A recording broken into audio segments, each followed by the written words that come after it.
दर्शकबिन यहाँहरूलाई स्वागत छ। आज एउटा एकदमै हृदय विदारक दृश्य, एउटा यस्तो भिडियो दर्शकबिन मैले केही दिन अगाडि सामाजिक सञ्जालमा एउटा पीडाको, एउटा परिवारको, एउटा कहाली लाग्दो एउटा दृश्य मैले यहाँहरूको माझ लिएको थिएँ। म माछा गर्दै पक्कै पनि यस सम्बन्धित विषयमा मैले पक्कै पनि बाँकी फुटेजहरू पनि देखाउने नै छु भन्ने मेरो बाचा रहेको थियो। हो दर्शकबिन, आज म त्यही बाचा पुरा गर्न फेरि तपाईँहरूमाझ प्रत्यक्ष आइरहेको छु। दर्शकबिन, हामी भिडियो बनाउने क्रममै थियौँ। केही दिन अगाडिकै कुरा हो, तर आज एउटा दुःखद खबर आएको छ। दिलबहादुरका किसीकोट चन्द्रकोट गाउँपालिका 8 गुल्मी जिल्ला हो। दर्शकबिन, यो परिवारको दृश्य तपाईँहरूले पछाडिको स्क्रिनमा देख्न पनि सक्नुहुन्छ। म पक्कै पनि विस्तृत जानकारी सहित डिटेलमा तपाईँहरूलाई बताउने पनि छु। वास्तवमा के भएको थियो यो परिवार, अरूभन्दा पनि 4-4वटा बालबालिका। दर्शकबिन, भर्खरै फक्रिँदै गरेका फुलहरू, यिनीहरूको के होला? दर्शकबिन, हेर्नुहोस् त, ती आमाको अवस्था घरमा मुस्किलले एक छाक टार्न धौधौ हुन्छ। त्यही पनि बाबालाई आजसम्म अपाङ्ग भत्ता मिलिरहेको थियो, तर अब त्यो पनि सिद्धियो। अब के हुन्छ यस परिवारमा? तपाईँ सोच्नुहोस् त एकपटक। यस्तो गाउँघरहरूमा कति छन् यस्तो पीडा बोकेका परिवारहरू। पक्कै पनि दर्शकबिन, यी बालबच्चाहरूको अरूभन्दा पनि बाबा त छोडेर यो संसारबाट जानुभयो, तर यिनको हेरचाह कसले गर्ने? ठुली छोरी भन्छन् म 12 कक्षासम्म पढ्ने हो, म टिचर बन्नु छ भन्छन्। बिचरा घाँस काट्नु, घर दैलो गर्नु, बाह्रा चराउनु सिवाय उनले पढाइ गर्न त पाएकी छैनन्। दर्शकबिन, पक्कै पनि यस भिडियोलाई अन्तिमसम्म हेर्नुहोला। केही दृश्य हामीले यो परिवारको घरमै पुगेर ल्याउन सफल भएका छौँ। तर विडम्बना, बाबाले आज छोडिसक्नुभयो, यो परिवारलाई छोडेर गइसक्नुभयो सदा सदाको लागि। यो परिवारभित्र रुवाबासी चलिरहेको छ अहिले। दर्शकबिन, म यहीँबाट हार्दिक अपिल गर्न चाहन्छु, यस्तो परिवारहरूलाई हामी सबै मिलेर केही न केही सहयोग गरौँ।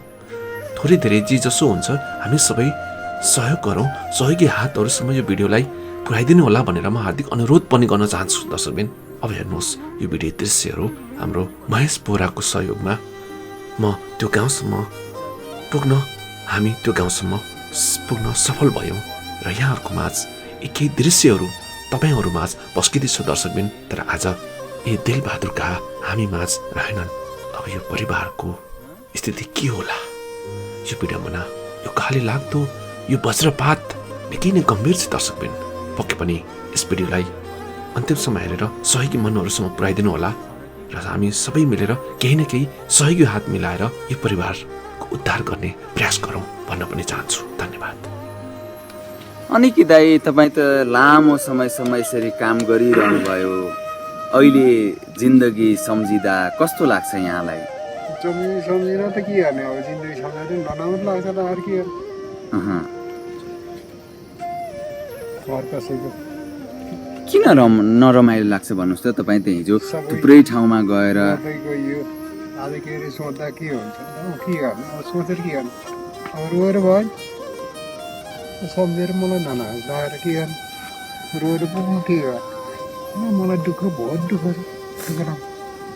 उठेर एक पाइलो आए पनि खुट्टा सार्न सक्ने, केही उपाय पनि छैन।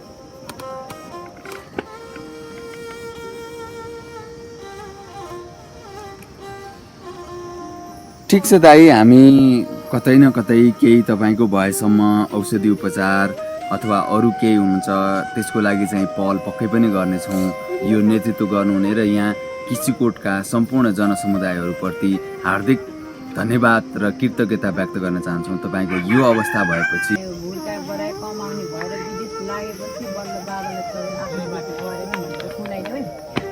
यसै होइन उसै होइन त्यो भन्न त फुलाउनु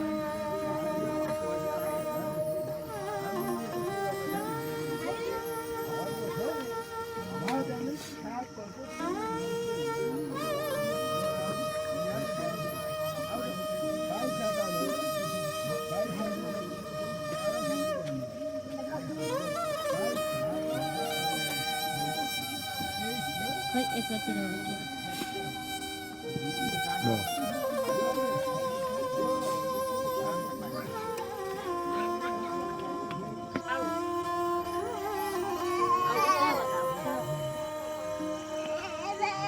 नानु तिम्रो नाम के हो?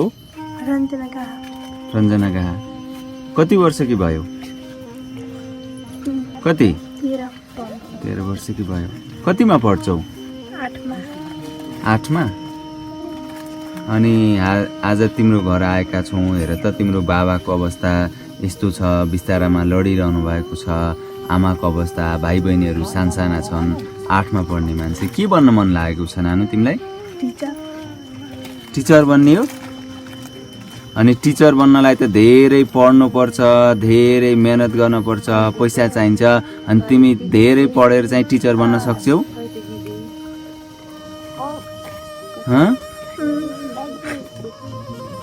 के समस्या हो तिमीलाई? टिचर बन्न चाहन्छौ, तिमीसँग टिचर बन्ने, पढ्ने, लेख्ने टाइम छैन। घर के काम गर्छौ? गोबर फाल्ने, लिप्ने, घाँस काट्ने। अनि गोबर फाल्ने, लिप्ने, घाँस काट्ने गरेर अनि टिचर भइन्छ त? समस्या के छ भन त? घर राम्ररी पढ्न पाइन्छ। तिम्रो नाम के हो? कति वर्षको भयो? 9 कतिमा पढ्छौ? 4 मा। अनि ठुलो भएर के बन्ने विचार छ? ड्राइभर बन्ने?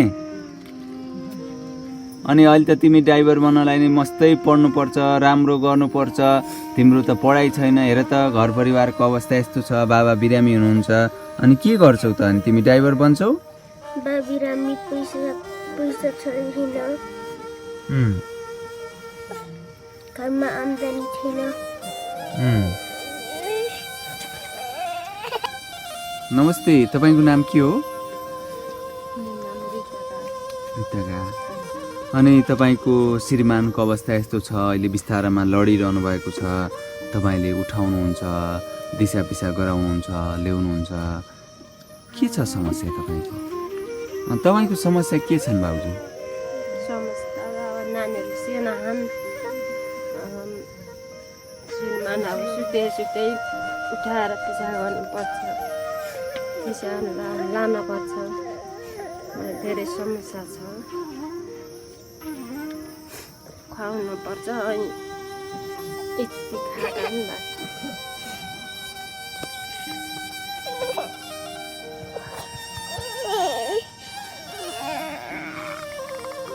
नरन बाबु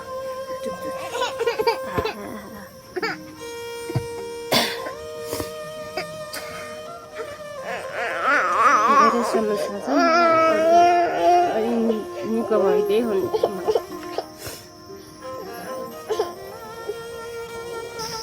म चाहिँ स्थानीय छिमेकी दिलबहादुर गाको। उहाँको अवस्था चाहिँ दयनीय अवस्था छ। यहाँको छिमेकी अब यहाँको राजनीतिक दलहरूले केही हदसम्म सामाजिक र आर्थिक सहयोग गरे तापनि अहिले उहाँको अवस्था अलिक गम्भीर भएको हुनाले त्यहाँ उनका 4वटा बच्चा र श्रीमतीसहित 6जनाको परिवारले 1जनाले काम गरेर 6जनाको पेट भरि खान साँझ बिहानको लागि पनि धौधौ पर्ने अवस्था आइसकेको छ। यसको लागि यो भिडियो गर्नको लागि हामीले पहल गऱ्यौँ र यहाँको वास्तविकता वस्तुस्थितिबारे बुझेर हामीले सम्पूर्ण सहयोगी मनहरूलाई सहयोग गरिदिनु होला।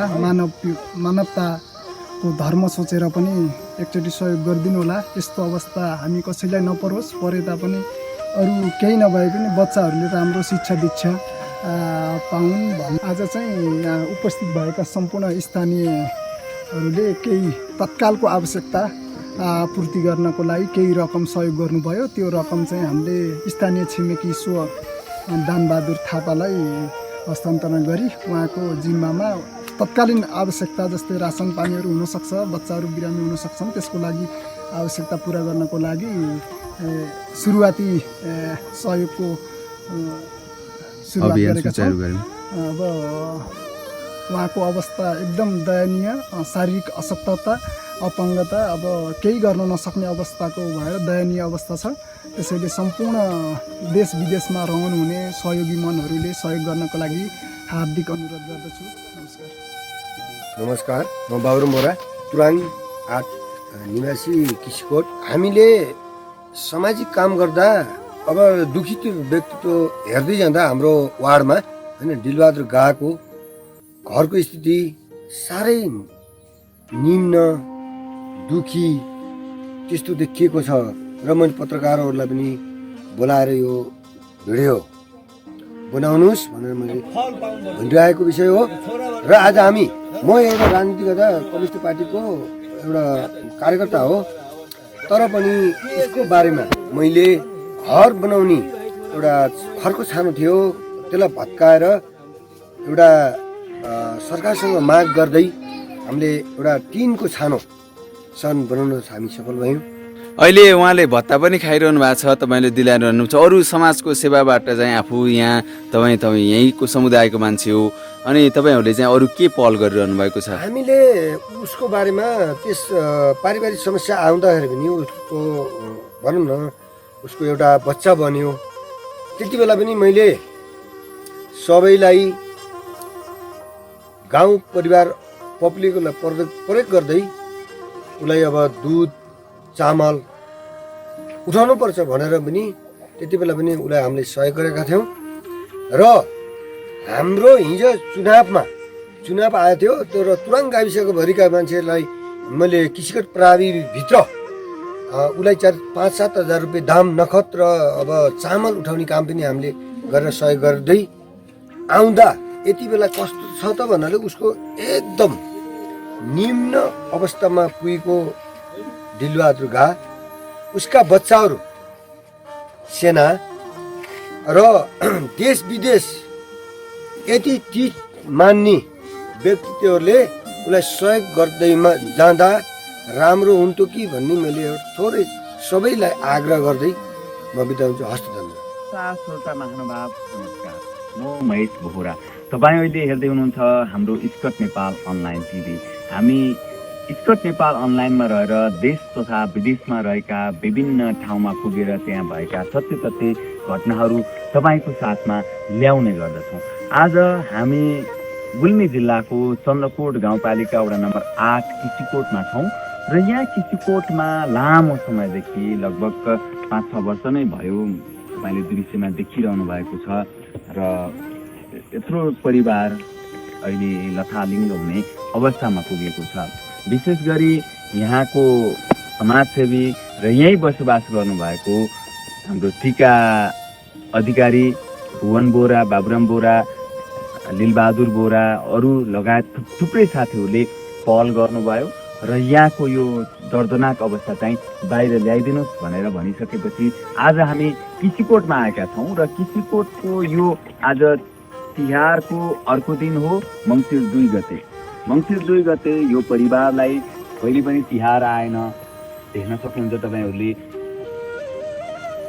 म उहाँसँग थुप्रै कुराहरू गर्नेछु। उहाँको यो खुट्टा चल्दैन, उहाँको हात चल्दैन सक्नुहुन्न, तर पनि 4-4 जना छोराछोरी छन् साना। उनीहरूको भविष्यको लागि पनि तपाईँहरूले जहाँ जहाँबाट हेर्दै हुनुहुन्छ जति सक्नुहुन्छ त्यति तपाईँहरूले सहयोग गर्नुपर्ने हुन्छ। त्यसैले आज मैले यो भिडियो रिपोर्ट चन्द्रकोट गाउँपालिका वडा नम्बर 8 तुराङ किसिकोटमा आएर तयार पार्दैछु। यति बेला हामीसँग थुप्रै साथीहरू हुनुहुन्छ ब्याकग्राउन्डमा पनि, उहाँहरूलाई मैले अवश्य पनि पछि देखाउने छु। र विशेष गरी म हाम्रो दिलबहादुर गाहा जो अशक्त हुनुहुन्छ, अपाङ्ग हुनुहुन्छ, त्यसैमाथि उहाँको 4-4 जना छोराछोरी छन्। म उहाँसँग कुराकानी गर्छु। दाइ आराम हुनुहुन्छ? के छ तपाईँलाई समस्या? मेरो समस्या छातीको छ बाबु। मेरो काम गर्दैन। यो तपाईँको एक घर त चल्दैन है? एक घर चल्दैन, करमा भाटा भाँचिएको छ, त्यसले गर्दाखेरि म करमा भात डोक्ने बरा बनाउने गर्दाखेरि यस्तो भएको छ। कति वर्ष भयो दाइ तपाईँ यसरी बसेको? यसरी बसेको त 9 वर्ष भयो। 9 वर्ष भयो। 68 सालदेखि लगाएको। 68 सालदेखि अहिले 77 सालसम्म तपाईँ अहिले यो व्हिल चेयर पनि पाउनु भएको थिएन, पछि पाउनुभयो होइन? जब तपाईँलाई व्हिल चेयर चाहिएको थियो त्यति बेला थिएन, अनि तपाईँ आफै व्हिल चेयरमा बसेर यताउति हिँडडुल गर्न पनि सक्नुहुन्न। अहिले तपाईँलाई व्हिल चेयर आएको छ। तपाईँको कतिजना छोरछोरी दाइ? मेरो परिवारमा म सहित 6 जना। 4जना छोराछोरी, तपाईँ 1 जना र तपाईँको श्रीमती। कति वर्षको हुनुभयो? म अहिले 58 वर्ष हो। 58 वर्षको हुनुभयो। 9 वर्षदेखि तपाईँ यसरी नै बसिरहनु भएको छ। तपाईँका सासाना छोरछोरीहरू छन्। तपाईँको अरू सन्तानहरू पनि थिए कि थिएनन्? कहाँ छन् तपाईँको सन्तान? एउटा कता दिल्लीतिर एउटा कता छ, खोइ कता कता छन्, 2 छन्। अहिले मलाई कहाँ कहाँ गएको कहाँहरू उनीहरूले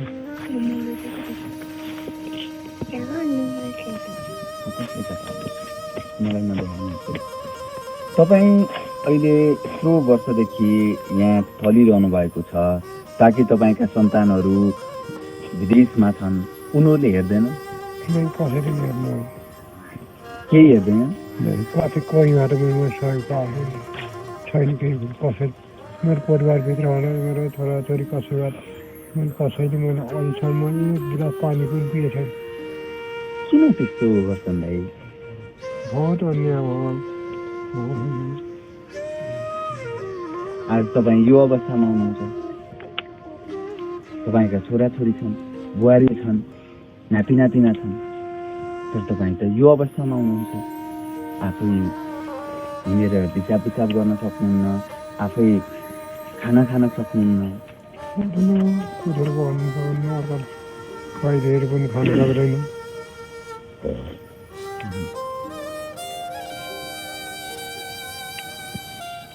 आज हामी यो तपाईँको परिवारको दुःख देखेर धेरै साथीहरूले रिक्वेस्ट गरेपछि, हामीलाई अनुरोध गरेपछि आज यहाँ आएका छौँ। धेरै थोरै सहयोग गर्नुहोला। हामी थुप्रै व्यक्तित्वहरू पनि हुनुहुन्छ, उहाँहरूले पनि केही सहयोग त गर्नुहुन्छ। अहिले तपाईँलाई धेरै समस्या भएको चाहिँ कुनै छ त्यस्तो? समस्या त छ बाबु। मेरो यति छातीको अपरेसन गर्न पाएँ, म ठिक भएँ, म अझै म गरेर खान्थेँ। तपाईँ छातीको अपरेसन, छातीको उपचारलाई मात्रै अहिले रोकिनु भएको यसरी बसिरहनु भएको छ? चिन्ता गर्नु भएको छैन। चिन्ता गराउनु भएको भन्छ उतिखेर मलाई भनेको तपाईँले अपरेसन गर्नुहोस्, पछिखेर असर गर्छ, फोक्सोमा टच गरेर भनेर मलाई भनेको। अब त्यति गर्ने मेरो क्षमता भएन, के हो। तपाईँ त थुप्रै ठाउँमा जानुभयो, थुप्रै ठाउँमा गएर काम गर्नुभयो, थुप्रैका घर बनाउनु भयो। आज हेर्नु तपाईँको यो घर भत्किन लागेको छ, यो पनि गाउँपालिकाले अरूले यहाँ मिलाइदिएर ऋण दिनुभयो। समाजले चाहिँ तपाईँलाई सहयोग गरेको छ? समाजबाट त अब के गर्नु, कति गाउँपालिका आएर अलिकति पैसा दिएको थियो, त्यो अब तपाईँले यताउता गरेर चाहिँ यति खाइयो। अब यति पानी छ भने त्यतिकै छ।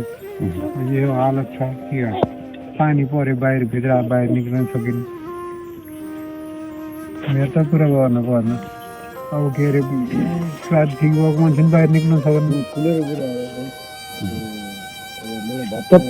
तपाईँको दुःख सुख के छ?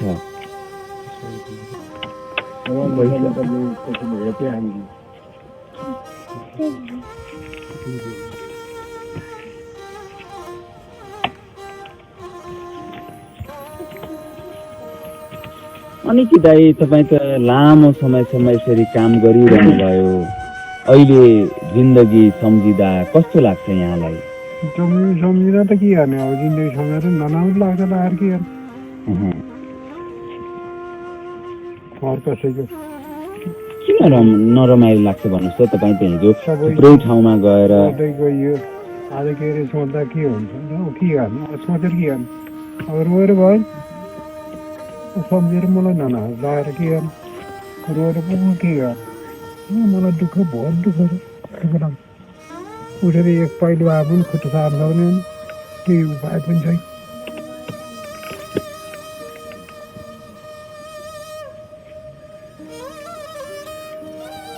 ठिक छ दाइ, हामी कतै न कतै केही तपाईँको भएसम्म औषधि उपचार अथवा अरू केही हुन्छ त्यसको लागि चाहिँ पहल पक्कै पनि गर्नेछौँ। यो नेतृत्व गर्नुहुने र यहाँ किसिकोटका सम्पूर्ण जनसमुदायहरूप्रति हार्दिक धन्यवाद र कृतज्ञता व्यक्त गर्न चाहन्छौँ। तपाईँको यो अवस्था भएपछि हामीलाई चाहिँ खबर गर्नुभयो थुप्रै ठाउँबाट र आउनुपर्छ, यहाँको अवस्था यस्तो छ भन्नुभयो। जाँदा जाँदै तपाईँलाई कसैले केही सहयोग गर्न चाह्यो अथवा अरू केही गर्न चाह्यो भने के भन्नुहुन्छ? मैले अब के अरे कसैले केही त्यो सहयोग गर्न चाह्यो भने के अरे ब्याङ्कमा गएर कोही जम्मा गरिदिनुहोस्, के अरे मलाई कोही राम्रोसँग के अरे औषधि गर्ने ठाउँ पाइन्छ र मलाई के अरे औषधि गरिदिनुहोस्। म के अरे मेरो परिवार म ठिक हुन सक्छु अनि म अझै पनि यिनीलाई म पाल्न सक्छु, हुर्काउन सक्छु। अझै पनि तपाईँको त्यो हिम्मत छ?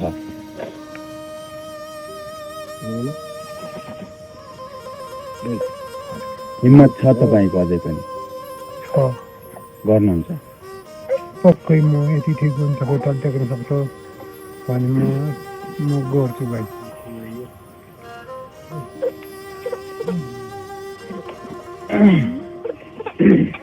ल दाइलाई गर्नु पनि भयो, यतातिर जानु सजिलो उसले खान्छ।